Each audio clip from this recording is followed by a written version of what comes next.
You ask Tiger to solve. This deals with linear equations with one unknown. The final result is x equals 16. Let's solve it step by step. Group all x terms on the left side of the equation. Subtract 5x from both sides. Group like terms. Simplify the arithmetic. Group like terms.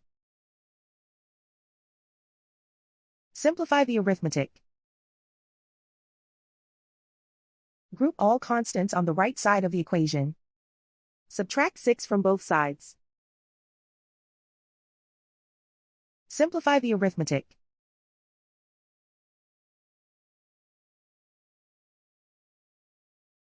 Isolate the x.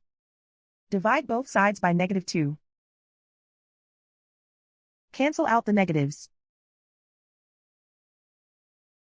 Simplify the fraction.